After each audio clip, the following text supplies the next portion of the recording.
À chaque fois qu'un pays chante en français à l'Eurovision, je cache pas ma fierté d'entendre ma langue nationale. Mais quid des autres langues? Love songs in English at Eurovision. Beim Eurovision Song Contest möchte ich gerne deutsche Lieder hören. אני אוהב לשמוע שירים בעברית באירוויזיון. Я обожаю слушать песни на русском на Евровидении. A mí me gusta escuchar canciones en español en el Quanto mi Eurovision. piace sentire la lingua italiana nelle canzoni dell'Eurovision. Adore să ascult melodiile României la Moi, Eurovision. j'adore entendre des chansons en belge à l'Eurovision. Finally, our 12 points go to...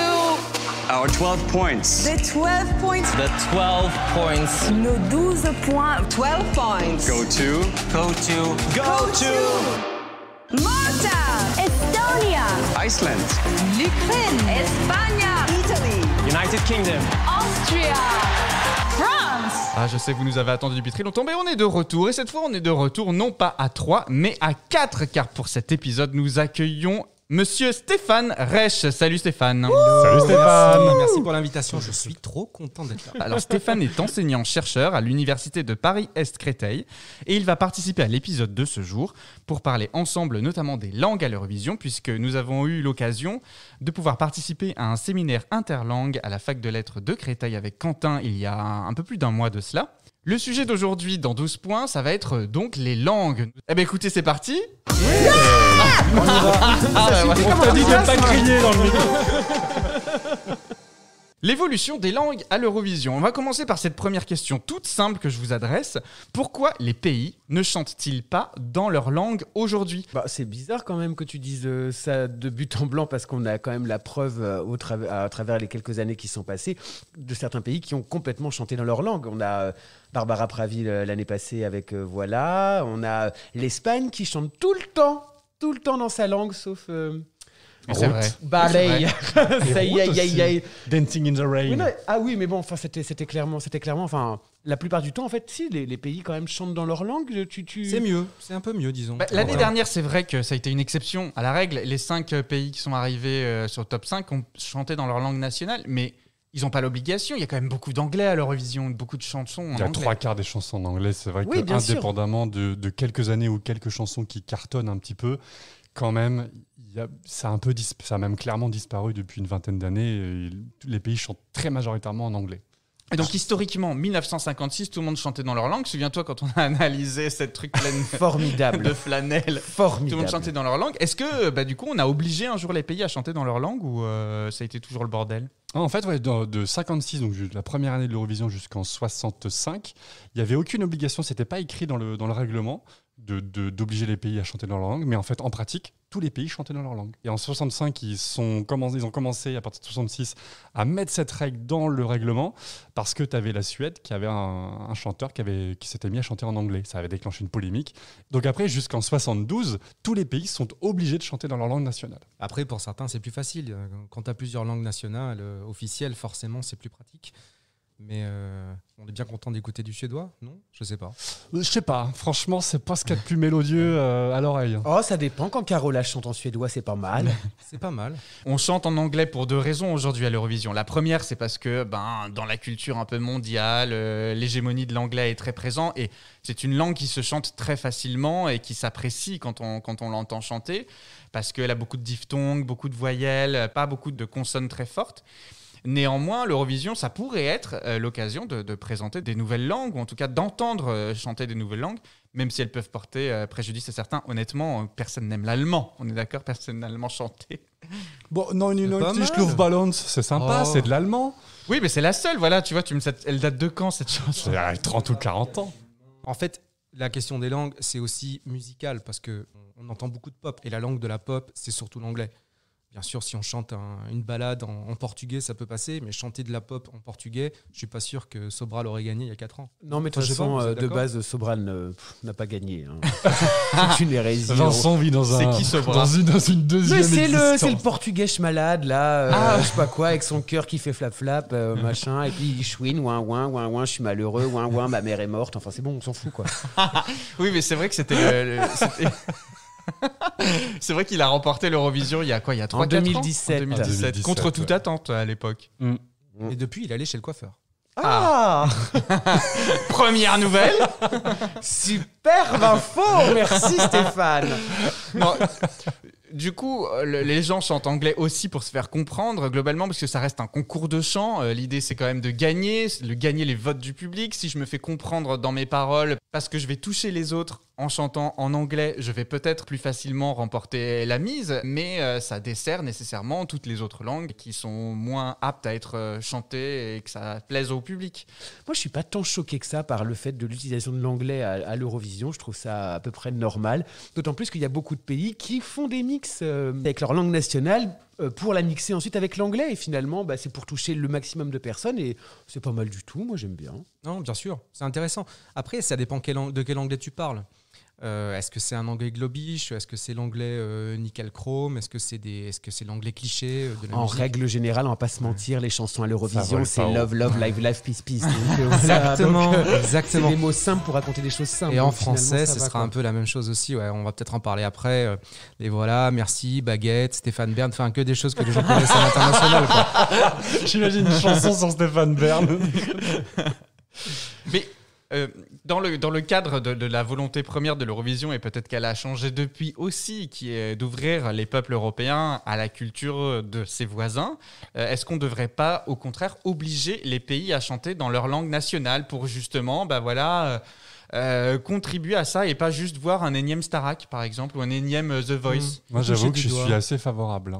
Alors, pas forcément obligation totale, non, mais ça, 100%. Quentin dit ça parce que c'est un dictateur, c'est tout. C'est vrai. Non, mais c'est important que tu dises ça aussi sur la question de la langue qui représenterait un pays, et on touche du doigt finalement qu'est-ce que c'est qu'un pays, qu'est-ce que c'est qu'une nation, et l'identité nationale. On va finir par être traité de wokiste dans ce podcast, mais non, mais il y a un peu de ça aussi. Quelle est la langue qui peut représenter un pays finalement? Est-ce qu'on a le droit de juger de ça? Je sais pas. Mais pour rebondir aussi à ta question Thomas, je trouve que effectivement l'idée première de l'Eurovision, enfin du concours Eurovision, c'était quand même la diversité linguistique, enfin la diversité culturelle et linguistique qui a été réelle pendant à peu près 20 ans. Et puis une fois qu'on a supprimé cette obligation de chanter dans sa langue nationale, là c'était 90% d'anglais avec des vainqueurs 98% du temps en anglais. Et alors, il y avait des chansons qui pouvaient bien figurer où tu chantais dans ta langue nationale, mais ça devenait pas un tube. Et bizarrement d'ailleurs, l'année où on ouvre pour la première fois la liberté linguistique, Waterloo gagne avec ABBA. Donc, c'est bien qu'il y a quand même un lien. La langue anglaise facilite le succès, facilite justement, comme on l'a dit tout à l'heure, la pop culture et compagnie. Et je trouve que c'est un peu décevant pour un projet qui est quand même culturel et politique à la base, de laisser libre cours en soi-disant cette liberté et donc à l'hégémonie anglaise. Les langues nationales. Mais non, chantons tous en espéranto. Mais on est vraiment certain que l'hégémonie de l'anglais elle sert à améliorer les scores. Oui, j'ai des chiffres, monsieur. Ah bon? Oui. Non, mais après, excuse-moi, t'es hyper réac quand même, Quentin. Enfin, c'est pas possible. Je veux dire, arrêtons de blâmer l'anglais comme ça. Je veux dire, c'est très bien. C'est très bien, mais laissons faire les gens ce qu'ils veulent, non? Merde! Non! Alors moi, voilà, non, je trouve ça très bien, et je trouve en plus que, comme je l'ai déjà dit, ce mix de l'anglais et de la langue nationale, favorisons ça si on veut, et puis sinon, les gens ils n'ont qu'à chanter en anglais, enfin voilà. C'est parce que toi, t'es fan de l'Ukraine, et donc du coup, de base, t'as envie que les gens chantent en tartare, en machin, en truc, en bidule, enfin moi le tartare, je le préfère avec des capres, donc en fait voilà, on s'en fout, Quentin. Non, je trouve que justement, tu pointes du doigt une chanteuse qui a gagné récemment, qui ne chante pas en anglais, enfin il y avait quand même un refrain et un couplet en anglais, mais une autre partie de la chanson dans sa langue nationale. Je trouve que cette chanson-là, 100% en anglais, donc c'était 1944 sur l'histoire de la déportation des Tatars de Crimée sous Staline. C'est ça, ça raconte ça quand même l'histoire. Ah bon? Ouais, en gros, cette chanson-là en anglais aurait eu un impact émotionnel beaucoup moins fort qu'avec des chansons, avec des paroles dans sa langue nationale, dans la langue de cette région qui raconte cette histoire. Par contre, je partage un peu ton avis dans le sens, si déjà on faisait du 50-50 obligatoire pour tous les pays, 50% anglais, 50% de sa langue nationale, ce qui se fait à l'Eurovision Junior. À l'Eurovision Junior, c'est du 50-50. Tu es obligé de faire la moitié des paroles dans ta langue nationale et l'autre moitié, tu es libre. Et en fait, ils font tous de l'anglais. Et je trouve ça déjà mieux. Tu vois, je réduis mon intensité de dictateur. Merci. Moi, j'ai l'impression qu'il y en a plutôt... que toi, tu es plutôt pour... je suis pour les langues nationales. Toi, plutôt contre, parce qu'en fait, l'anglais, c'est cool. Oui. Moi, je m'en fous un peu, en fait. J'ai l'impression que quand une chanson est bonne, Tu peux la chanter en anglais de toute façon, la plupart du temps, on ne comprend même pas ce qu'ils disent. Ou la plupart des gens ne comprennent pas ce qu'ils se disent en anglais. Et puis de toute façon, le texte n'a pas forcément un grand intérêt, disons, du point de vue littéraire. Quand la chanson, elle dépasse le sens textuel, stricto sensu, en fait, elle nous capte. Elle capte le public. Ça s'est passé pour Sobral, même si on s'est un peu moqué de lui tout à l'heure. Ça s'est passé pour Tom Leb. Ou pas. Non, mais bien sûr, je pense que ça, en fait, à partir du moment où on prend l'anglais, c'est parce qu'on a un peu l'objectif de gagner. Mais pour gagner, il faut quand même avoir une bonne chanson, sinon ça passe pas. C'est ça, c'est surtout ça qu'en fait, c'est là où je rejoins Stéphane, c'est que je te trouve, Quentin, vraiment faire une fixette là-dessus. Il faut pas oublier qu'en fait, c'est un concours de chansons, de la meilleure chanson. Après, comment c'est exécuté, on s'en fout un peu, non ?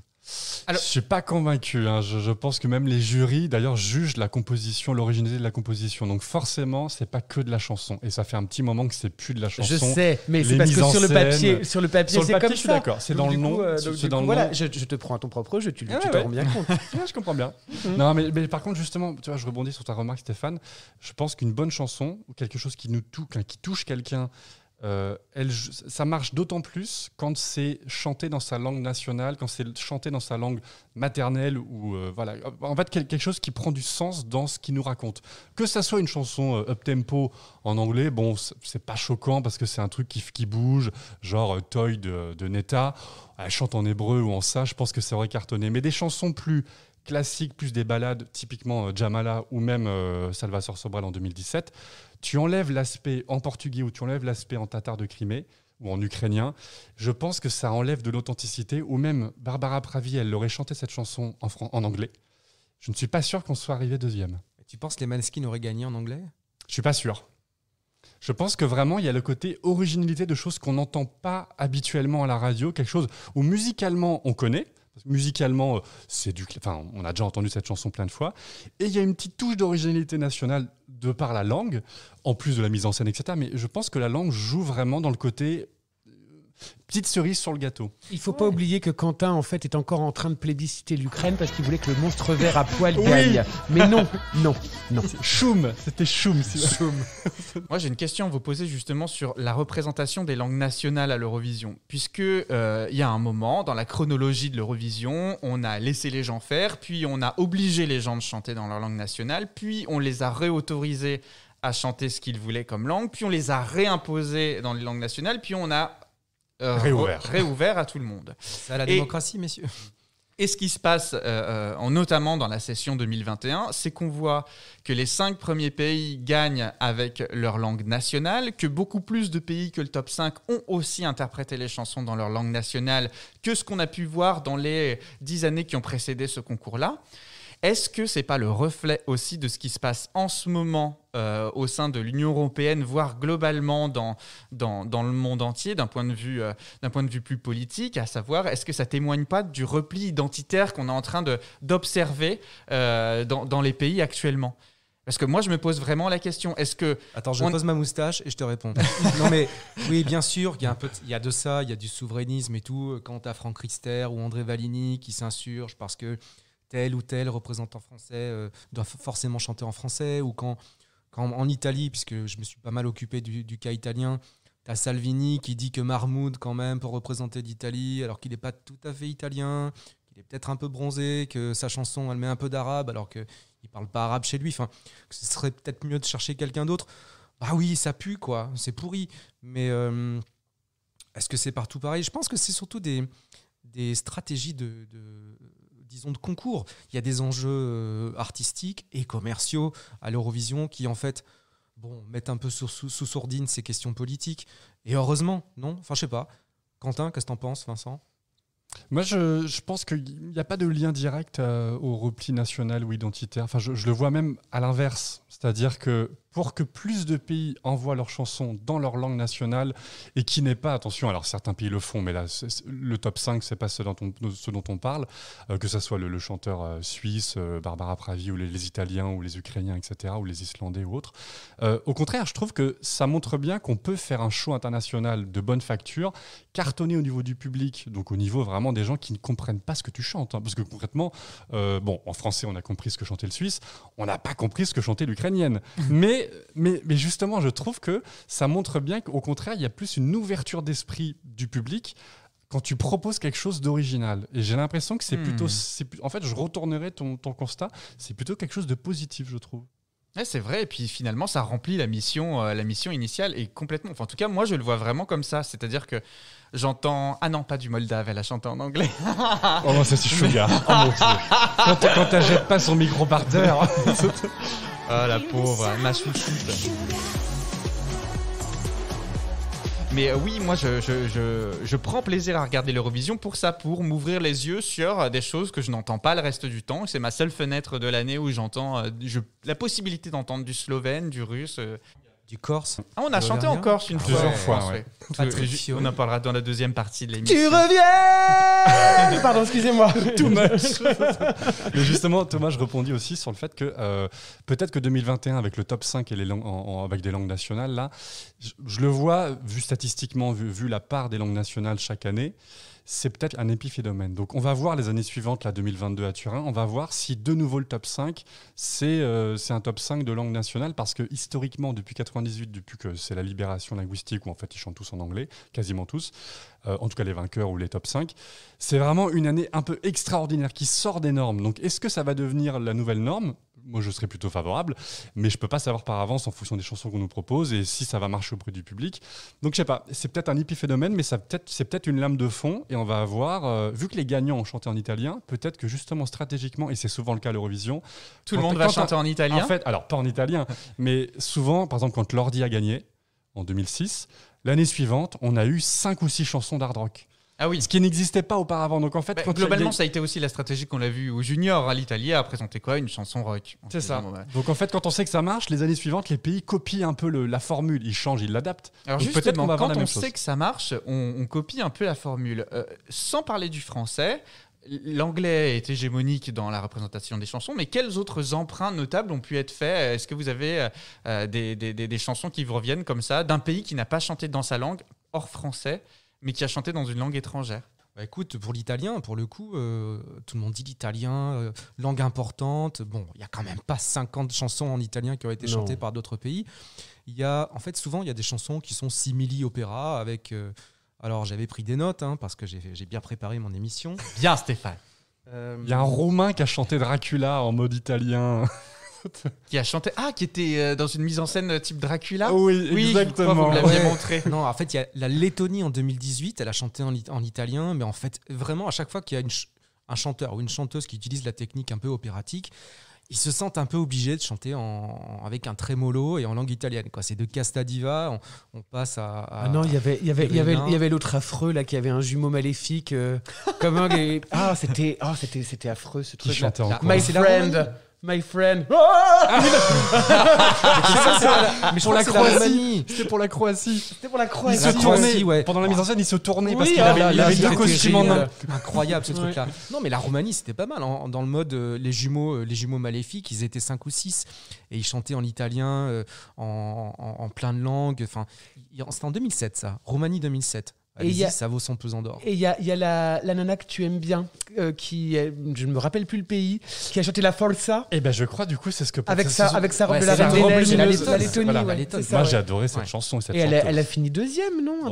Pas deuxième, mais dans le top 10 il me semble. Elle a plutôt bien figuré. Donc résultat notable avec une chanson en italien. Ouais. Alors au-delà de chanter entièrement dans une autre langue que sa langue nationale, il y a des pays qui ont des stratégies, et là je vais parler de Malte cette année, en 2021 du coup, qui fait ça, et d'autres pays le font de temps en temps, c'est qu'ils mettent souvent un titre ou une expression ou un mot d'une autre langue. Donc par exemple là, Barbara Pravi, elle est française, donc elle parle de voilà, mais l'Islande en 2010 envoie une chanson et le nom de la chanson c'est je ne sais quoi, et c'est le refrain. Donc en fait pendant tout le refrain, avec un gros accent islandico-anglais, elle fait je ne sais quoi. Donc on comprend ce qu'elle dit. En fait il y a des mots comme ça, donc des fois il y a de l'italien, il y a souvent du français. Il y a rarement d'autres langues que... Ah, il y a de l'espagnol aussi, de temps en temps, ou vraiment dans des mots comme ça, des mots valises, des mots... Loco, ou fuego, ou des choses comme ça, tu vois. Mais de là à ce qu'un pays chante dans une toute autre langue, mais complètement, c'est quand même extrêmement rare. Eh bien, en tout cas, c'est un peu de gloubi-boulga des langues, l'Eurovision, et je pense que Quentin, tu vas nous en faire découvrir encore plus. Accrochez-vous. C'est l'instant. You. Elodie. L'instant. You. L'instant. You. C'est l'instant. You. Gossuin. C'est l'instant Élodie Gossuin. Alors les amis, vous vous souvenez dans le tout premier épisode de ce podcast, nous avions présenté le tube, que dis-je, l'hymne parodique de l'Eurovision, à savoir de Petra Mede et Mans Zemmerle, qu'ils ont interprété lors de la finale de l'Eurovision 2016. Tube qui compilait, je vous le rappelle, les ingrédients les plus what the fuck pour gagner l'Eurovision, avec notamment des mises en scène complètement improbables. Eh bien, figurez-vous, les garçons, que lors de la deuxième demi-finale de cette Eurovision 2016, nos deux comparses ont présenté aux téléspectateurs un spectacle un peu dans la même veine que Love Love Peace Peace, mais cette fois, c'était un show pour expliquer aux novices ce qu'était l'Eurovision. Maybe you wonder, what is this wonderful Eurovision Song Contest thing? Let us try and explain it to you. The Eurovision is, it's a multinational competition with a collaborative mission. So much like the Olympics in a way. Voilà qu'il nous explique l'histoire et les règles du concours, mais aussi les enjeux financiers, culturels et notamment linguistiques du concours. Il débute alors un inventaire à la Prévert des plus d'une soixantaine de langues nationales ou régionales que nous avons entendues à l'Eurovision, le tout en direct et en dansant une chorégraphie digne de Broadway. Romansh and Luxembourgish sung. We've had 2 songs with sign language and 3 in a made-up tongue. Antillean Creole, Norwegian, Vero, Viennese, Neapolitan, Catalan, Udmurt, Montenegrin and Maltese. Ancient Greek, Albanian, Slovak, Ukrainian, Romani, Russian, Romanian, Crimean, Slovenian, Hebrew, Armenian, Arabic and Lithuanian. Portuguese, Macedonian, Breton, Estonian, Pontic, Icelandic, Croatian, Bulgarian, Georgian, Italian, Bosnian, Latvian, Corsican, Serbian, German, Hungarian. Polish and English and Irish and Finnish and Swedish and Spanish and Dutch. Turkish and Turkish and Danish and French. Tahitian, though not very much. And though I don't know Czech, Swahili, Azeri or Greek, music is a language that we all know how to speak. Non mais c'est génial, franchement c'est un truc génial. Ils sont très très bons. Il n'y a que pour faire ce show-là à l'Eurovision. Effectivement. Alors comme on vient d'entendre, les langues à l'Eurovision, c'est un sujet en soi. Et c'est d'ailleurs pour ça qu'on fait un épisode complet là-dessus. Certains pays d'ailleurs développent des stratégies linguistiques, disons, originales pour récolter les voix et tenter de remporter le concours. Je ne développe pas ici la stratégie facile de chanter en anglais ou au mieux de faire un mix entre langue nationale et langue anglaise. Non. Ici, je souhaite mettre en lumière et vous faire découvrir des olni, des objets linguistiques non identifiés. Des chansons what the fuck d'un point de vue linguistique. Vous me remercierez pour les découvertes réalisées. Quoique vous allez l'entendre, certaines chansons auraient mieux fait de rester dans les bas-fonds des internets.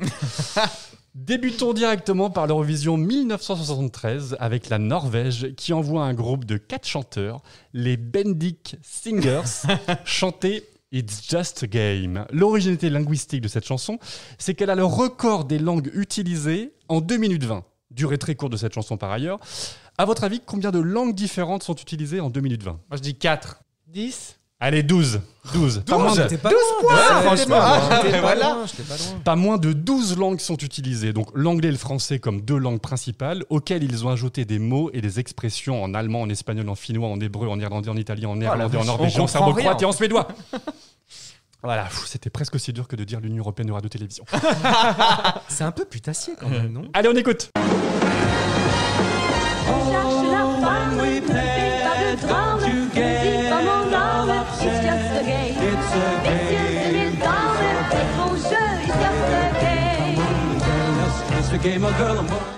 Alors les garçons, je sais ce que vous vous dites. On comprend rien. Effectivement, on piche que dalle à cette chanson. Les Norvégiens ont eu la brillante idée de chanter 2 par 2, vu qu'ils étaient 4, dans une langue différente à chaque fois, et surtout, en même temps. C'est bien. Très bonne idée. Tout le monde peut comprendre ça, surtout qu'ils chantent dans une sorte de canon. C'est-à-dire, ils chantent à 10 secondes d'écart, chacun la même phrase, mais traduit dans une langue différente. On y comprend non mais rien. C'était quoi ? Ils ont marché sur la ni sur queue les ni mains. tête. Ça n'a ni queue ni tête. Ça n'a aucun sens. C'était la cacophonie générale. On se croirait revenu sur le plateau d'Union Libre avec Christine Bravo. Bon, ça a plus que moyennement réussi à la Norvège, cette stratégie de l'auberge espagnole linguistique à la clapiche. Ouais, ils n'ont pas très bien fonctionné à la fin. Pourtant, à l'Eurovision Junior de 2006, je vois déjà Vincent pâlir, la Serbie retente le coup avec cette fois la chanson Usima Stranie Jezike, ce qui signifie, parce que j'ai fait mes traductions, ce qui signifie apprendre les langues étrangères. Ah merde. Du groupe nommé Nostrasivi Izetelji Strani Jezika, qu'on traduit par les professeurs intrépides en langue étrangère. Non mais déjà, pour dire le nom du groupe, il te faut un doctorat, c'est incroyable. C'est ça, 4 ans d'études.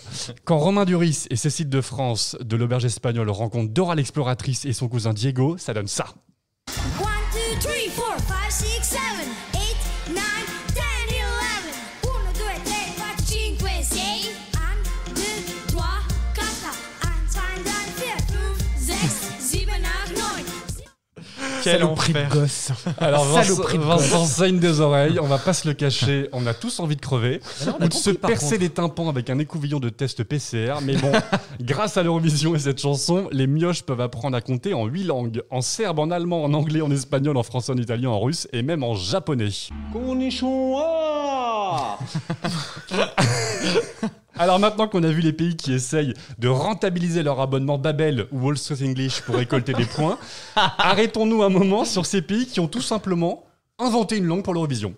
Comme ça, on s'emmerde pas avec le fait de choisir une langue ou d'être compris des téléspectateurs, ce dont on a débattu tout à l'heure.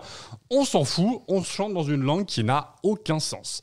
On démarre avec Israël lors de l'Eurovision 1978 avec la chanson Abanibi, interprétée par Izar Cohen. La chanson était rédigée dans un langage imaginaire appelé le code B, une sorte de code inventé par des enfants hébreux pour communiquer entre eux, sans être compris de leurs parents. Son principe fondamental consiste à ajouter systématiquement un B après chaque syllabe en répétant la voyelle de la syllabe précédente. J'ai envie de crever. Par exemple, pour dire le mot salut, ça devient Saba Lubu. Ok ? On a compris ? On écoute ce que ça donne en hébreu.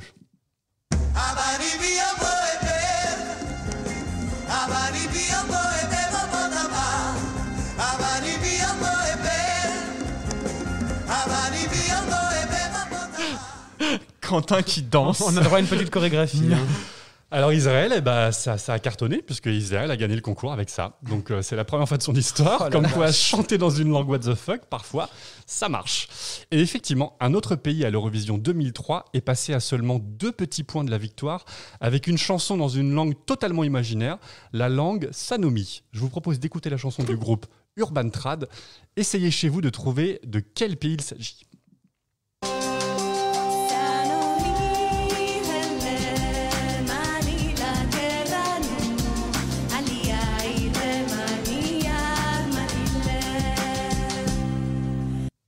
Angoun. C'est vrai qu'il y avait un air de world music Angoun, je suis d'accord. En tout cas, bon courage pour trouver le pays parce que, à la limite, vous avez dû vous dire pourquoi pas l'Irlande, au moins un pays avec une culture celtique, cornemuse, flutio, tout ça. Eh ben pas du tout, c'est la Belgique. La Belgique ? Eh ouais, la Belgique. Belle réussite de la Belgique parce qu'il termine du coup 2e de la finale, son meilleur score depuis 86 et l'année où une certaine ado aimait bien vivre sa vie. On peut comprendre ce choix original de la Belgique, car les enjeux linguistiques en Belgique sont, disons, tendus. Dans ce pays qui compte 3 langues officielles, le néerlandais, le français et l'allemand, ainsi d'ailleurs que aussi des dialectes régionaux. Mais alors, on va pas rentrer dans le sujet. D'ailleurs, la Belgique a 2 télédiffuseurs membres de l'Union européenne de radio-télévision. Les années impaires, donc 2021 et 2023, c'est la RTBF, diffuseur francophone, qui sélectionne la chanson et le candidat, tandis que les années paires, c'est la VRT, le diffuseur néerlandophone, qui fait la sélection. Même si au final, les 2 chaînes de télévision envoient quasi exclusivement des chansons en anglais. Finalement, les dictatures, c'est plus simple. Hein. Voilà, merci, on est d'accord. Et quand il n'y a pas de gouvernement, comment ça se passe ? Tu inventes ta langue. C'est ça. Le choix de cette langue imaginaire a donné des idées aux Pays-Bas en 2006 qui ont envoyé la chanson Amabanda du groupe Trebleu. Parce que j'ai regardé sur Google Trad comment on prononçait ce titre, ça se dit Trebleu. Dans une langue, là encore une fois, qui ne veut rien dire.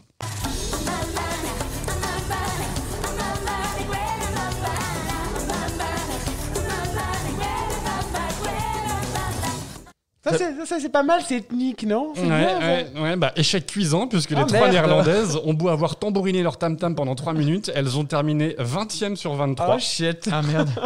C'est un échec. C'est là que tu vois que la question musicale est fondamentale, parce que du coup, tu peux chanter dans n'importe quelle langue, si c'est pourri, quoi. C'est vrai. Même résultat catastrophique pour la Belgique, de nouveau, qui envoie une langue imaginaire à l'Eurovision en 2008. Oh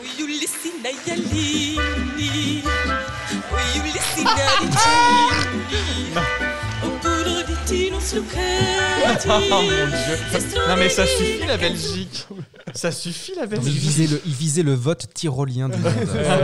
Si ça, en tout cas, ça donne pas envie de voir la Belgique imploser et se scinder en plusieurs pays, désolé sweetie.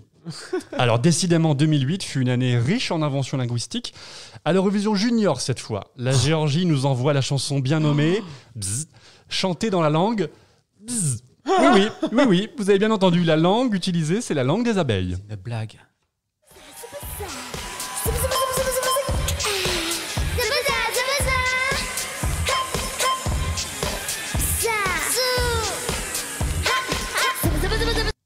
Bon, jusque-là, ça va encore. Mais d'un coup, sans prévenir, Maya l'abeille prend un tasse d'ecstasy et là, on bascule dans le grand n'importe quoi.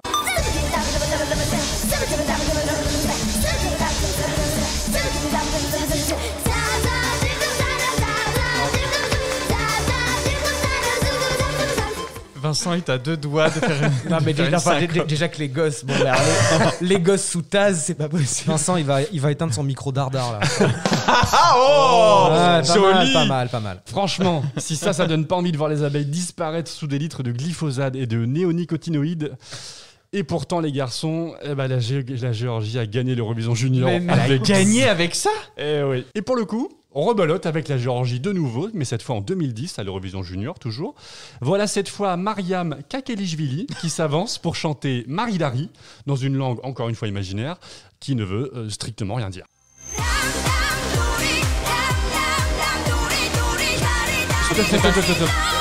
Bah oui, là clairement, c'est du Lady Gaga low cost. Une sorte de mélange de Bad Romance et Téléphone featuring Beyoncé. Et pourtant, Shame on Me, j'assume, j'adore cette chanson. Je l'adore. Depuis que j'ai découvert, je l'écoute en boucle. L'avantage de la langue imaginaire, c'est qu'on peut tous chanter en yaourt, car les paroles sont du yaourt.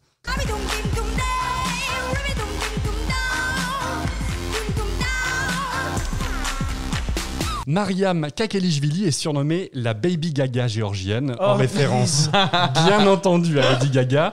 Il faut dire que la petite, elle a un sacré pétoire.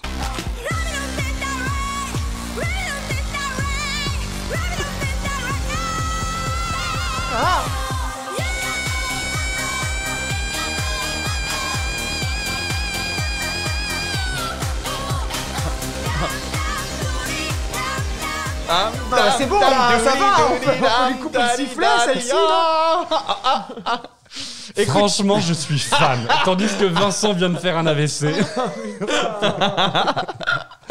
Alors voilà les amis, on vient de voir ensemble un petit florilège non exhaustif des Olni, objets linguistiques non identifiés que l'Eurovision nous a présentés depuis des décennies, en espérant que des langues what the fuck nous surprennent encore dans les prochaines éditions. On se quitte avec un extrait de la scène finale de l'auberge espagnole de Sclapiche, quand Romain Duris nous déclare « Je suis français, espagnol, anglais. Je suis français, espagnol, anglais, danois. Je suis pas un, mais plusieurs. Je suis comme l'Europe. Je suis comme l'Europe, je suis tout ça. Je suis un vrai bordel. » Il nous suffit de remplacer l'Europe par l'Eurovision pour que ça devienne « Je suis comme l'Eurovision, je suis tout ça, je suis un vrai bordel ». Et c'est justement ce joyeux bordel linguistique qui nous fait tant aimer l'Eurovision. Oh, bravo! Bravo!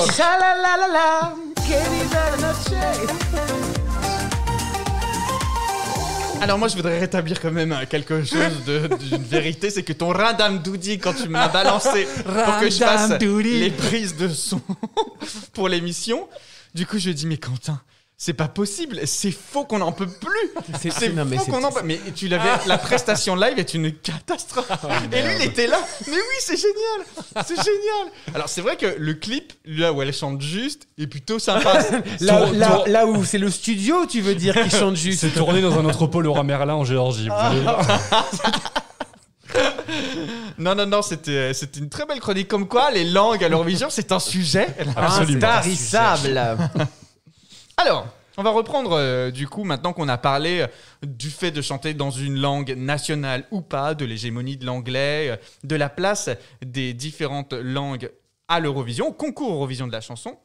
J'aimerais maintenant qu'on se concentre sur la place du français à l'Eurovision depuis sa création. Alors, le français, c'est une langue officielle de l'Eurovision, visiblement. Mais on tend à l'oublier, j'ai l'impression, depuis quelques sessions. En fait, il y a une histoire du français au-delà de l'Eurovision ou de l'Union européenne de radio-télévision, c'est que le français était la langue diplomatique au 18e, depuis le XVIIe siècle. Et ce qui fait que de grandes institutions internationales, type l'ONU, type le CIO, par exemple le Comité international olympique, c'est le français et l'anglais. Ce qui fait que toutes leurs communications sont obligatoirement en français et en anglais. Alors obligatoirement oui, mais on n'a pas de présentation en français depuis quelques années. Oui. Le français perd de la place dans le sens où ils font genre 3 phrases en français pour rappeler les consignes de vote. Mais en fait, d'ailleurs, en plus, comme les commentateurs nationaux recommandent par-dessus, donc en fait, personne n'entend parler français. Après, tu as la question du format aussi, non ? Puisque le format était un peu long, il avait été jugé un peu long. Si tu rajoutes une deuxième langue, si tu redonnes toutes les informations en 2-3 langues, ça n'en finissait plus, quoi. Oui, c'est pas forcément. Je déplore pas l'absence du français. Non, bien sûr, mais c'est peut-être aussi dû à ça. Et d'autant que tous les pays disposent de leurs propres commentateurs. C'est ça. Donc, du coup, il n'y a plus lieu, peut-être. Qui retraduisent les commentaires des hôtes. Typiquement, Petra Mede ou Mans, c'était retraduit dans toutes les langues.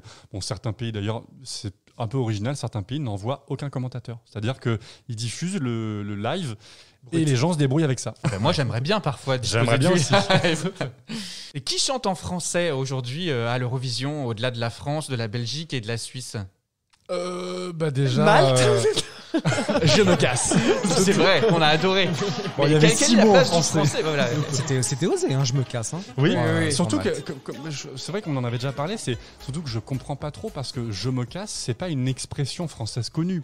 Non, mais il y avait peut-être une résonance aussi avec le mouvement MeToo, etc. Et le fait de Adèle Haenel, peut-être que Destiny, enfin les gens qui ont écrit la chanson pour Destiny, se sont inspirés aussi de Adèle Haenel qui on se lève et on se casse, quoi. Moi, je le vois plus comme une stratégie de Malte en disant allez, on va grappiller des points avec tous les pays francophones. C'est évident. Mais je pense qu'aussi c'est complètement ciblé puisque la chanson était aussi sur le body positivisme, sur le féminisme, etc. Ça forcément peut-être une résonance quelque part, ce truc. Enfin, je pense, je sais pas. Stéphane, sur le français à l'Eurovision. En fait, moi je crois que c'est un peu comme les autres langues, même si on a parlé de cette puissance diplomatique du français. Mais les gens qui parlent français dans leurs chansons, c'est souvent des mots, comme on disait tout à l'heure, qui... déjà, c'est des mots qu'on doit comprendre, qu'on peut reproduire dans la langue cible, parce que toutes les sonorités ne sont pas faisables et compréhensibles dans toutes les langues non plus. Et puis, ça reste du cliché, quoi. Il faut que ça parle.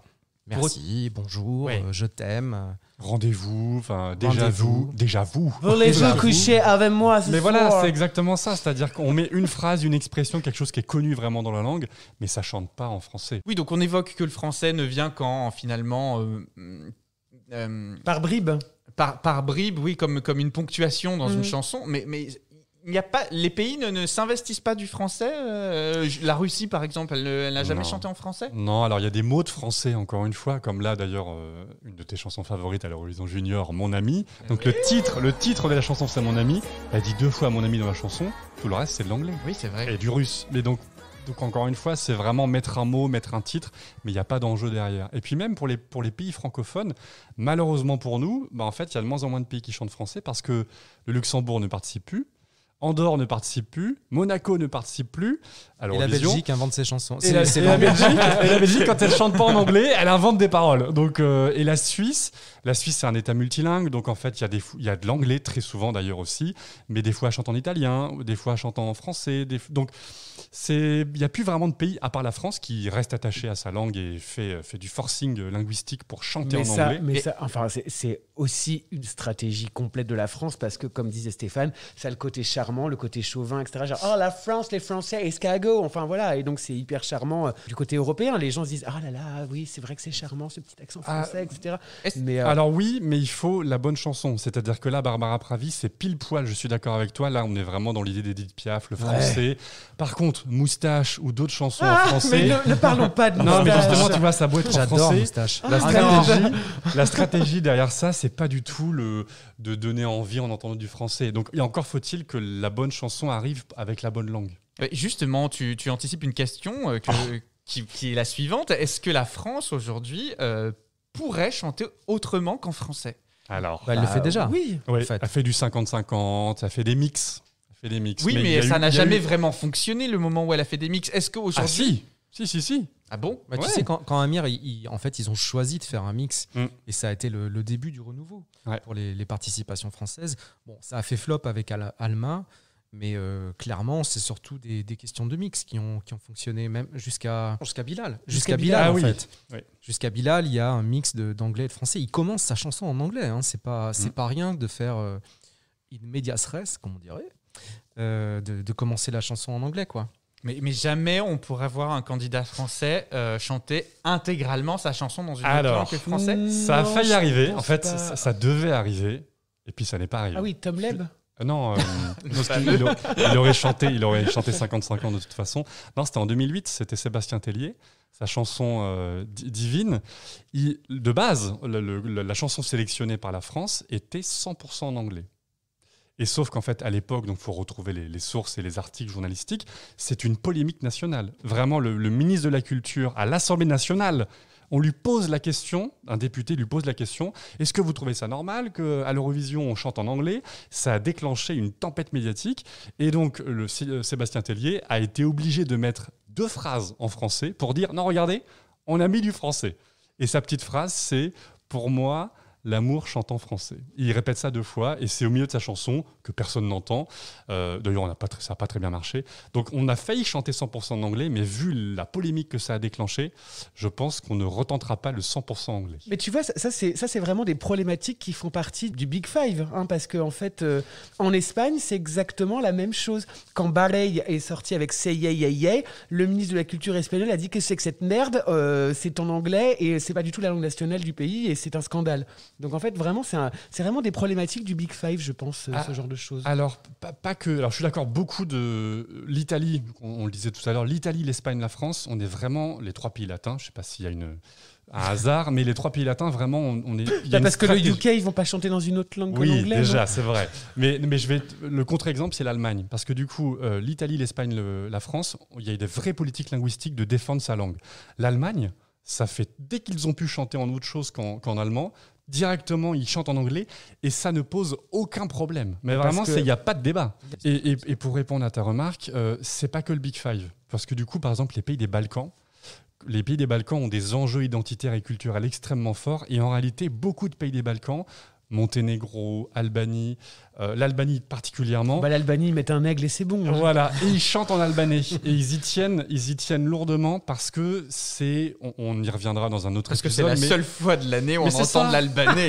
Mais c'est exactement ça. C'est-à-dire que tous les pays ne jouent pas le même jeu à l'Eurovision et ces pays-là, ces petits pays-là, jouent le jeu de « je veux montrer ma culture nationale, dont... notamment ma langue, même, et d'ailleurs plus pour des enjeux intérieurs qu'extérieurs. C'est-à-dire que parce que personne, tout le monde s'en fiche un peu des chansons albanaises, mais pour les Albanais, ça compte d'envoyer une chanson en albanais. J'ai pas l'impression que tous les pays adoptent cette stratégie de la petite langue qui doit être visible. Pas tous, mais il y a quelques pays, du coup, c'est pour ça, pour te dire juste qu'il n'y avait pas que le Big Five, c'est-à-dire il y a quelques pays où vraiment ils sont attachés à leur langue nationale et c'est c'est aussi fort qu'en France. Ils veulent vraiment chanter en albanais, ils veulent chanter en monténégrin, ils veulent chanter en serbe. La Serbie, pendant très longtemps, faisait vraiment le forcing en disant non, on envoie des ballades balkaniques en serbe. Loco. Et alors là, ça a foiré après Loco. En parlant de chanter, justement, je pense qu'il est temps à présent de se reconcentrer sur la chanson et sur la chanson qu'on aime énormément.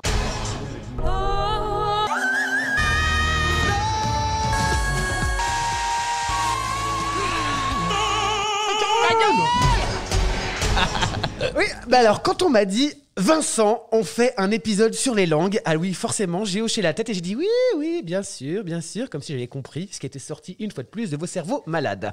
Alors je me suis dit, ça leur passera, faut pas s'en faire, c'est encore une lubie de Thomas qui va repartir aussi vite qu'elle est arrivée, hein, on est habitué. Et puis, ça a pris de l'ampleur, et puis j'ai reçu un brief. Et j'ai lu le brief et j'ai rien compris. Et puis alors on m'a dit qu'on invitait un prof de fac avec un pantalon en velours côtelé, des lunettes en écaille de tortue et une veste en tweed de coudière intégrée pour parler de linguistique à l'Eurovision. Ben, là j'ai paniqué. Je me suis dit, ma pauvre conne, qu'est-ce que tu vas bien pouvoir raconter d'intéressant pour boucler les boucles et au minimum de pas faire trop godiche, car j'ai complètement abandonné l'idée de briller en société avec un sujet sérieux. Hein. Et puis alors là, ça m'est venu, boum, comme un éclair de génie. J'ai repensé à Drew Barrymore dans Collège Attitude, un film que je recommande chaudement à toutes celles et ceux qui ne l'auraient pas encore vu. Et là, je vous vois me regarder avec des yeux ronds comme des soucoupes qu'on donne immédiatement un sac en papier au professeur de fac pour qu'il respire dedans, parce que là, on est en train de le perdre. Là. Tout va bien se passer, hein, ça dure pas longtemps. Hein, voilà.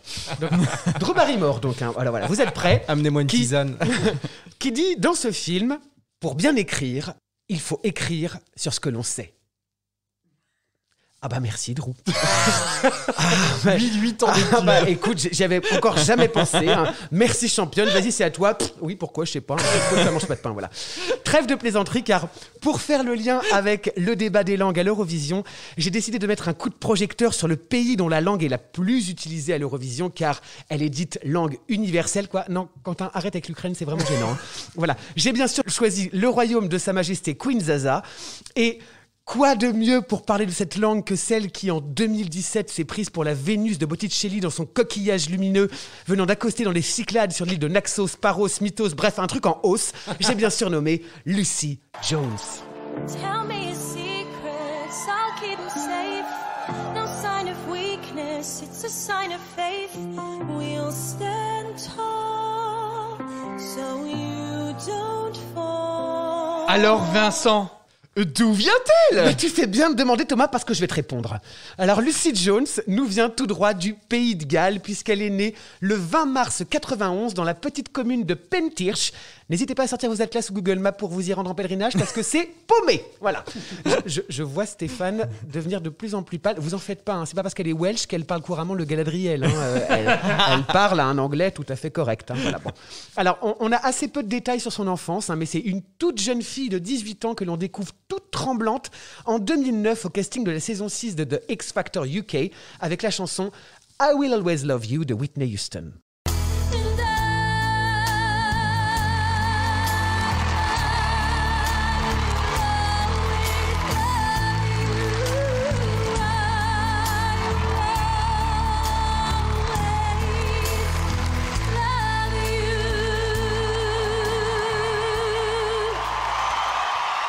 Ouais, je sais, on n'en peut plus de cette chanson reprise par d'autres. Hein. Leave Whitney alone. Bon, cela étant dit, je m'attarde pas trop sur son parcours dans X Factor parce que... Mais... Voilà quoi, Lucy Jones, comment vous la décrire ? C'est un diamant brut. Hein. Elle est là avec toute sa fraîcheur, son jeune âge, sa voix d'ange naturelle, pas encore abîmée, mais surtout pas encore maîtrisée. Hein. On sent que la petite, elle en a sous le capot, mais qu'il faut travailler tout ça parce qu'en l'état, c'est pas encore ça. C'est un peu trop nasillard, ça hurle pas encore bien comme il faut, ça va pas au bout des notes. Bah, c'est affreux là, on dirait que je parle d'un jambon, mais je parle bien de sa voix, entendons-nous. Hein. Du coup, elle ira pas au bout du parcours pour décrocher la victoire de X Factor puisqu'elle se fera lourder en semaine numéro 5. Oh. Néanmoins, ce petit passage éclair à la télé va lui ouvrir des portes qui, à mon sens, sont bien plus grandes. Et vous allez enfin comprendre pourquoi dans Lucy Jones sont réunies mes deux plus grandes passions, l'Eurovision et les comédies musicales, avec aussi la bouffe, le sexe et le vin. Mais j'ai bien surnommé les lourdes portes du West End. Alors pour celles et ceux qui se demandent ce qu'est le West End, Stéphane, je vous vois, hein, c'est l'équivalent de Broadway à New York, mais à Londres. Alors, la petite Lucy, elle est immédiatement engagée par Cameron Mackintosh, l'un des plus gros producteurs de théâtre musical au monde, pour jouer le rôle de Cosette dans Les Misérables, avant de tourner dans toute l'Angleterre avec le spectacle musical We Will Rock You, et plus tard Rent, et dans toute la Chine avec Ghost, le musical. Les années passent, la petite Lucy, elle grandit, sa voix, elle se muscle, et ce qui va faire décoller sa carrière, c'est quand elle décroche pour la tournée dans toute l'Angleterre le rôle de Elle Woods dans la comédie musicale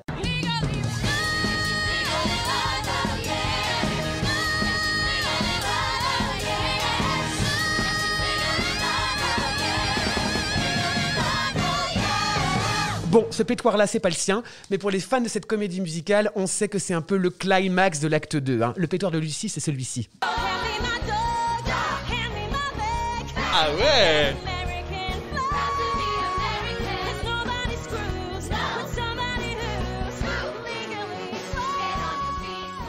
Ouais, ça va, ça passe. Hein.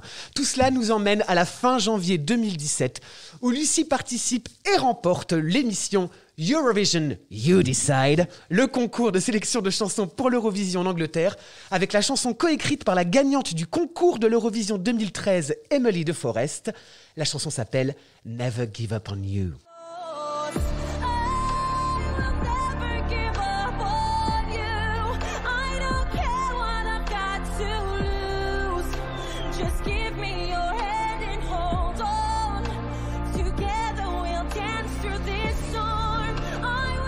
Alors on y vient, parle-nous un peu de sa prestation à l'Eurovision 2017. Ben oui, parlons-en, parce que comme vous le savez, ça va faire un petit moment que le Royaume-Uni n'a pas brillé à l'Eurovision.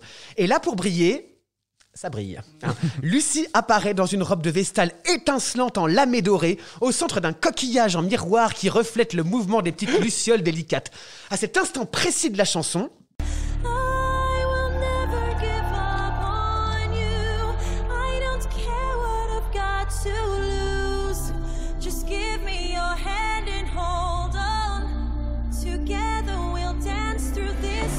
des millions d'étoiles explosent et se reflètent non seulement dans le coquillage, mais aussi sur les écrans en fond de scène, comme si des ronds dans l'eau étaient formés par une goutte fraîchement tombée. Et c'est là toute l'inventivité de la mise en scène de cette performance. C'est avant tout la lumière subtile, délicate et brillamment mise en valeur grâce à cette palourde réfléchissante. Plus la chanson avance, plus les étoiles sont nombreuses, mouvantes, et passent d'un bleu froid à un doré flamboyant, jusqu'à l'explosion finale en même temps que la note hurlée de la petite Lucy.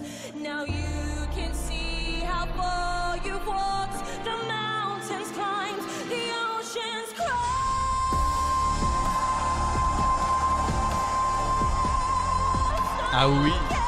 Ouais, c'est beau. Mais c'est beau pourquoi ? Parce que comme on l'entend bien, Lucy, c'est pas une hurleuse ordinaire. Lucy, c'est une hurleuse subtile. C'est fait avec beaucoup d'intelligence, de poésie et de rondeur. Cette note, elle est jolie, la voix, elle est belle, la mise en scène, elle est délicate. Et n'oublions pas que Lucy est comédienne, ce qui fait qu'elle habite chacune de ses paroles, parfois un peu trop quand elle se tape la tête en disant madness. Eh bien, on a compris, Lucy, c'est foufifou, là. C'est foufifou. Mais tous ces éléments mis bout à bout font de cette chanson un peu banale de prime abord un vrai moment de beauté et de tendresse dans le paysage de l'Eurovision. Ce soir-là, elle passe en 18e position et finit 15e du classement avec 111 points. Bon, c'est un peu vache comme position à comparer à la prestation, mais c'est depuis lors le meilleur score du Royaume-Uni, c'est dire s'ils sont à fond pour la gagne là-bas. Et depuis, alors ? J'aime quand tu me parles comme ça, Thomas, parce que depuis, Lucy Jones est devenue la nouvelle coqueluche du West End. Alors, fraîchement revenue de Kiev où se déroulait l'Eurovision en 2017, Lucy est repartie sur les routes d'Angleterre avec la tournée de... En Chine cette fois Angleterre, t'écoutes ce que je dis? Mais c'était ça en Chine? Non, c'était Ghost. Ah, c'était Ghost. Never Gets Old, avant de décrocher le premier rôle dans la comédie musicale Waitress en 2019, qu'elle jouera jusqu'à ce que le show se termine brutalement en mars 2020 à cause de la pandémie.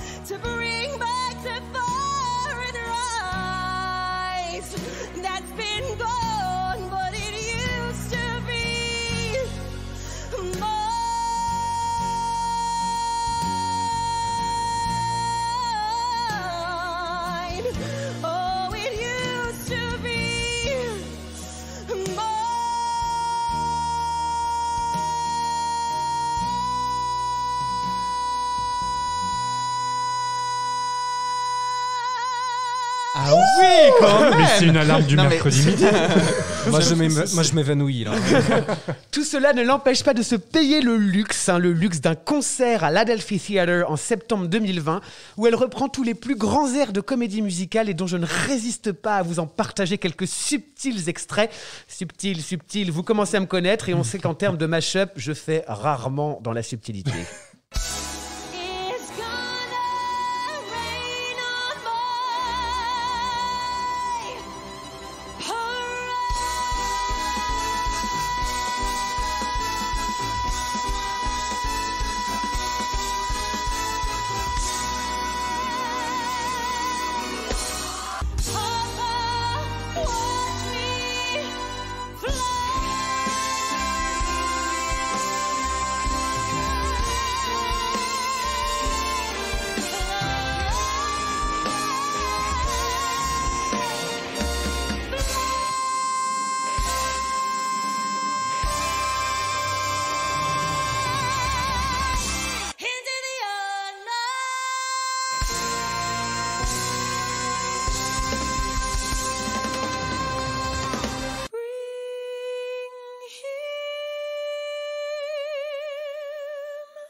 J'ai fait exprès de finir en douceur pour vos oreilles. Alors cet album est d'ailleurs disponible sur toutes les plateformes musicales, je fais un peu sa promo. Mais alors puis en 2021, 11 ans après avoir joué la fille, elle joue la mère. Et je vous laisse deviner de quel personnage il s'agit. Misérable.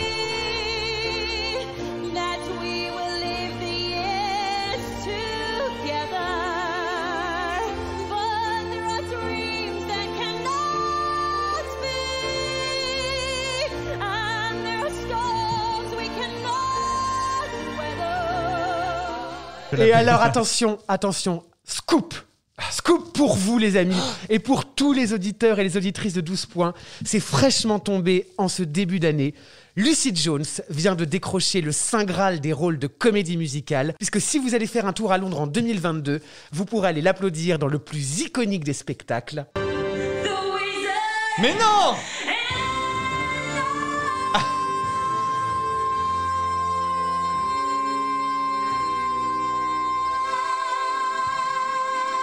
Génial.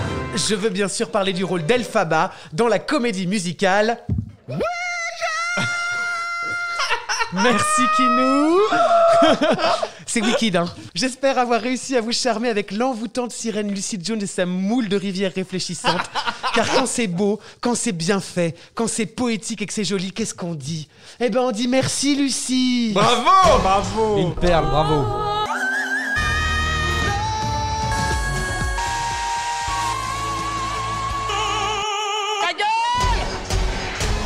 Moi, je trouve quand même, elle a je la découvre là, elle a une voix très cristalline, effectivement, comme tu le décris. Elle ne vacille jamais. Il n'y a pas de vibrato. Non, la note est tenue. À l'inverse de Ramdam Douli, elle chante juste.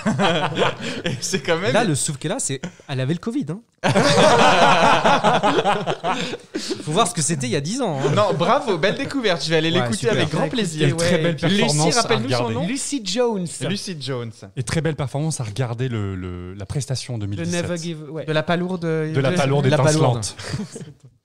Eh bien, on va continuer et terminer cette émission du coup sur les langues. On rappelle ce qu'on a évoqué rapidement. Donc, l'Eurovision aujourd'hui n'impose pas, le contest adulte n'impose pas de chanter dans sa langue nationale, mais on se pose la question de savoir si la représentation de la langue nationale sera toujours aussi présente dans la session 2022 comme elle a pu l'être dans la session 2021. Comment les pays vont arriver à se présenter eux-mêmes à ce concours qui prend malgré tout un peu plus d'ampleur et qui créera peut-être sa différence face à l'American Song Contest dont on vous reparlera très bientôt. Mais écoutez, est-ce qu'aujourd'hui, vous avez une prestation que vous aimeriez partager qui était dans une langue un peu particulière et qui vous a surpris et que vous adorez? L'Ukraine. Ah, Choum avec Go Hey en 2021. J'adore, j'étais en transe. Littéralement, j'ai rien compris à ce qu'elle a chanté, mais j'étais ailleurs. C'était génial. C'est vrai en fait, cette chanson, je crois qu'on l'a aimée ou on l'a détestée. Ah, je confirme, c'est qui tout double. C'était incroyable. Incroyable. Non, mais je suis vraiment en minorité. Hein, ici. Non, moi, ce qui m'étonne toujours plus que la question des langues étrangères et tout, c'est la manière dont on police les chansons. Par exemple, les Maneskin, cette année, le rock qu'on a vu, ils ont changé les paroles, ils ont enlevé les gros mots. Et ça, on s'en rend pas forcément compte lorsqu'on maîtrise pas l'autre langue, et notamment la langue de la chanson qui gagne le concours.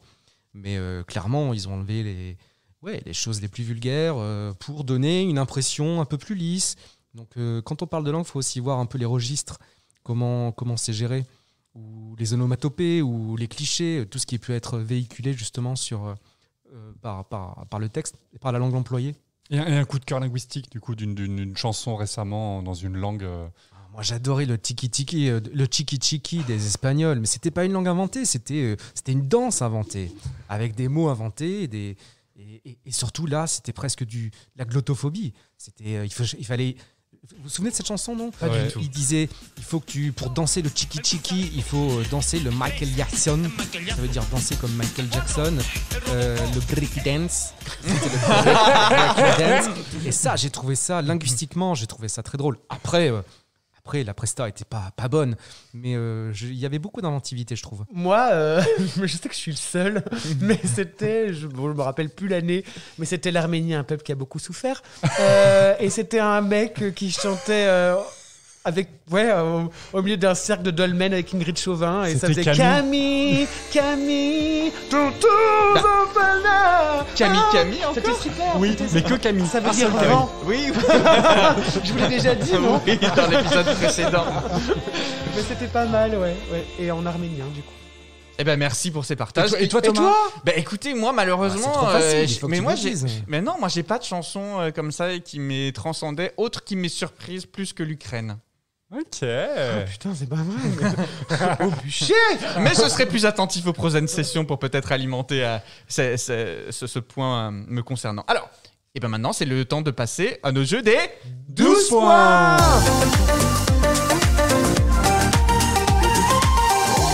Alors Stéphane, c'est le moment où on va avoir 1 minute 30 pour convaincre et tu seras convié au vote final pour savoir qui de nous trois remportera le droit de diffuser sa chanson à la fin de l'épisode.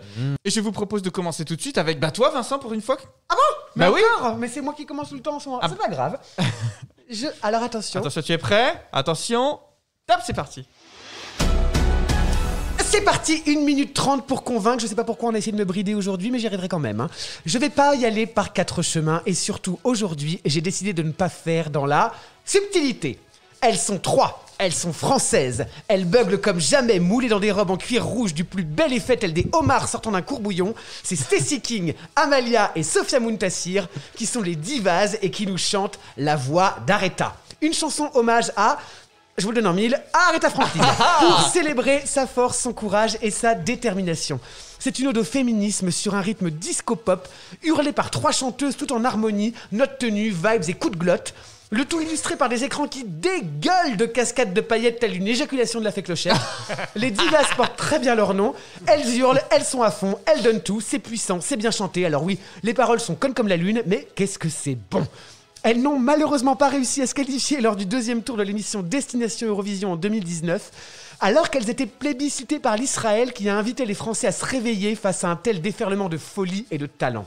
Alors en conclusion, montez le son, attrapez votre brosse à dents, branchez votre sèche-cheveux en mode Twister Force 5 direction le miroir de la salle de bain et hurlez au son des divas en votant pour moi. Bravo, bravo. Franchement, tu l'as bien défendu ta chanson. Elle est géniale. Elle donne cette vachement chanson. envie. Très haut, tu mets Elle la est barre très haut. C'est vrai? Incroyable. Ah bah attends, ouais, alors on va voir maintenant. Qui veut continuer, Quentin? Allez, j'y vais. Alors les amis, aujourd'hui je vous propose de retourner une fois n'est pas coutume à l'Eurovision 2018 à Lisbonne. J'ai envie de partager avec vous ce tube dantesque de cette année, le bien nommé Fuego, le feu en bon français. Eleni Foureira est une chanteuse grecque née en Albanie mais qui a représenté Chypre ce soir-là. Certains pays sont vraiment prêts à tout pour engranger des points et gagner la martingale. Pour les non-connaisseurs, comment décrire Fuego et Eleni Foureira en 3 mots? Disons subtilité, classe, raffinement. Non, en fait, pas du tout. C'est pompier, aguicheur, putassier au possible et franchement, j'adore. C'est de la pop dance ultra efficace, teintée de sonorités pseudo-orientalisantes qui donne vraiment envie de bouger son bouti sur les plages chypriotes. Eleni Foureira n'est pas frileuse pour un sou. Elle se trémousse dans une combi pailletée tout feu tout flamme avec 4 danseuses déchaînées qui exécutent une chorégraphie endiablée, le tout sur des talons de 10 cm ainsi que des lance-flammes à gogo. Cette mise en scène, d'ailleurs, aura coûté la bagatelle de 2% du PIB de Chypre, tout comme d'ailleurs ses extensions capillaires. Alors, on va pas se mentir, ça chante pas très bien, mais franchement, on s'en fiche. Musicalement, c'est entraînant et dansant, et puis scéniquement parlant, la metteuse en scène, Sacha Jean-Baptiste, a rendu le produit chypriote diablement efficace, mémorable et plaisant. Même Eric Maton est devenu un expert de la danse Fuego. Il nous gratifie régulièrement de son trémoussé dès qu'il y a un magasin ou un écriteau. Top, c'est fini. C'est parce que j'ai répété. Et bah non. Bon, vas-y, fini. Allez, fini. Il nous gratifie régulièrement de son trémoussé dès qu'il y a un magasin ou un écriteau nommé Fuego. Je pense particulièrement à cette rôtisserie à Budapest. Alors voilà les amis, on est en hiver, il fait froid, on a les doigts congelés quand on sort dehors. Alors rien de mieux pour se réchauffer que d'écouter en boucle du Fuego. Allez. Eh bien, écoute, belle présentation aussi. Je dois dire que la chanson, je la connais, que je l'affectionne particulièrement. Le choix va être dur. Quant à moi, bah écoutez, c'est à mon tour. Alors moi, contrairement à vous, les amis, je sais, je n'ai pas rédigé ça. Je me suis dit, tiens, je vais la tenter à l'impro parce que c'est une chanson qu'on aime tous particulièrement. Il a fait partie du top 10 de ces mecs aujourd'hui qu'on a trouvé les plus sexy participants à l'Eurovision. Classement récemment défendu par la terre entière, dont moi. Et il s'agit tout simplement de notre Mans Zemerlo national qui, en 2015, remporta l'Eurovision Song Contest avec sa chanson Heroes. Alors, Mans Zemerlo, on va pas se mentir, c'est un idéal masculin me concernant. C'est un mec qui est juste avec une plastique incroyable, avec un sourire ravageur. Bref, c'est quelqu'un qu'on ne fait pas dormir dans la baignoire. Mans Zemerlo, en plus, a le talent de présenter cette année-là une chanson qui est plutôt réussie, avec des effets scéniques qui, jusqu'à présent, n'avaient jamais été vus, où il va jouer avec l'écran qui est derrière lui, avec des animations qui ont été créées spécialement pour la chanson, et qui, globalement, en plus de la plastique de rêve et qui nous est présentée ici, m'a complètement conquis. Alors, juste un dernier point peut-être qui pourrait vous séduire, ou au moins vous aider à aller découvrir la chanson, c'est que malheureusement, il reste assez pudique. On ne le voit pas à l'Eurovision torse nu, sauf sur les réseaux sociaux. Donc voilà, votez pour moi. Si vous voulez quelqu'un de beau, votez Zemerlo. Bravo. Thomas, faut que tu regardes la première demi-finale de 2016 où il présente le show. Il est presque tout nu. Pardon ? Je t'enverrai les photos. Alors là, j'ai perdu 3 octaves et ma virilité aussi. Allez, je nous donne 10 secondes pour voter.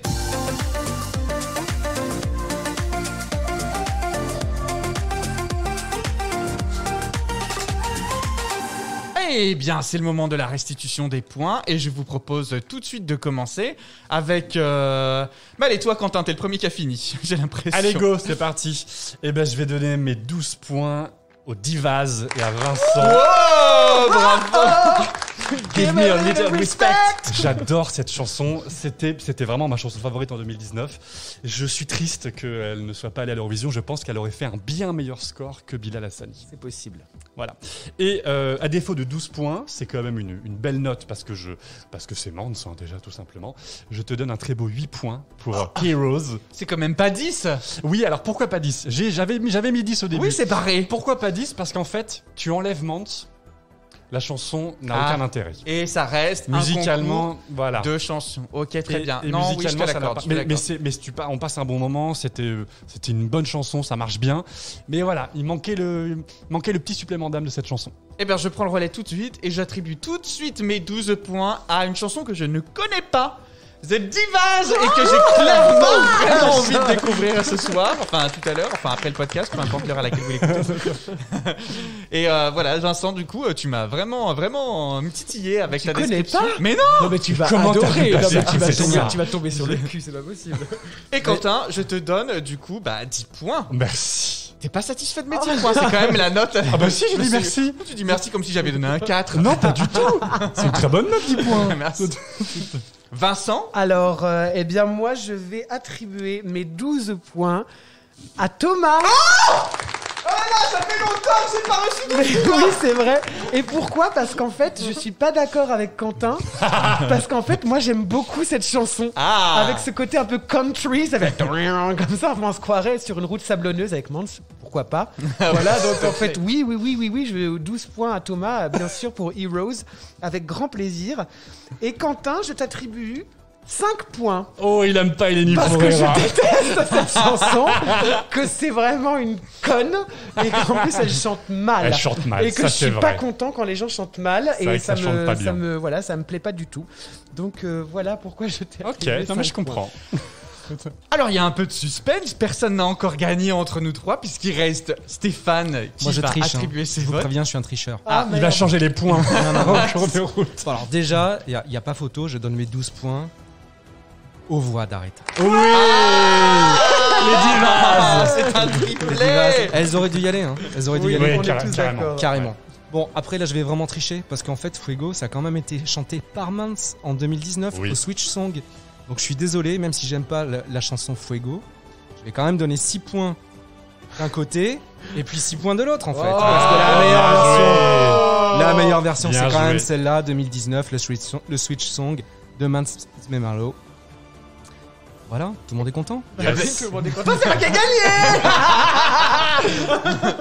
le choix était difficile quand même Ouais. cette fois parce qu'on avait tous les trois choisi des bonnes chansons. Quentin, je suis désolé, tu finis 3e. Cette fois, je prends la 2e place sur le podium et j'en suis assez fier. Il n'y a que de la progression depuis quelques temps. Donc c'est plutôt chouette. Mais écoutez, merci à tous. On va se quitter donc avec The Divas. La voix d'Aretha. La voix d'Aretha. Mais en attendant, on vous invite à nous retrouver évidemment sur tous les réseaux. Ça y est, on est de retour en 2022. 12 points revient toutes les 3 semaines. On a un site internet 12.podcast si vous voulez nous suivre, si vous voulez nous supporter. Voilà, n'hésitez pas à nous mettre des notes. Comme d'habitude, on vous rappelle la même rengaine, mais ça, on y tient énormément. Merci à tous de nous avoir suivis, vous qui nous découvrez aussi aujourd'hui, vous qui nous avez vus lors de l'Eurovision Junior. Merci à tous. Merci Stéphane d'avoir participé à cette émission.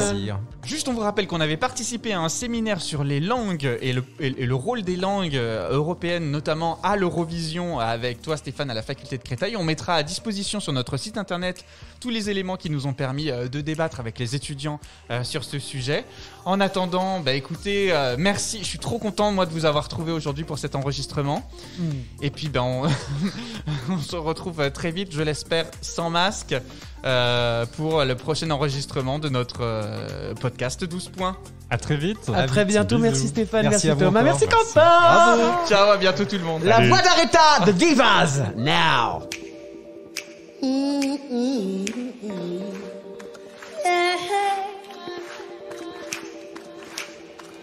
Je ne vais pas marcher au pas, je ne ferai jamais ça.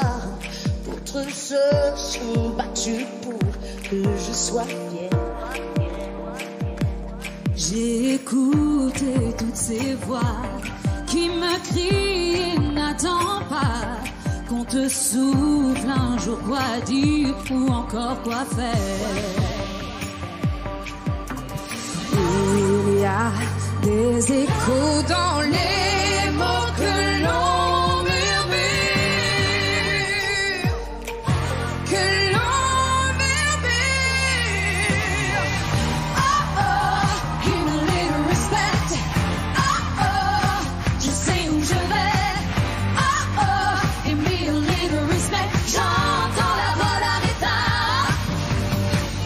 Oh oh, give me a little respect. Je sais où je vais. Oh oh, give me a little respect. J'entends la voix d'Aretha. Je ne vais pas croiser les bras. Je ne ferai jamais ça. Dans mon sang, il y a la force et l'inspiration. J'ai entendu la diva, j'ai entendu toutes ces voix. Je sais où aller chercher un peu d'ambition. Il y a des échos dans les mots que l'on murmure. Yeah. Oh oh, give me a little respect. Oh oh, je sais où je vais. Oh oh, give me a little respect. J'entends la voix d'Aretha. Oh oh, give me a little respect. Oh oh, je sais où je vais. Oh oh, give me a little respect. J'entends la voix d'Aretha. J'entends la voix d'Aretha. J'entends la voix d'Aretha. J'entends la voix d'Aretha.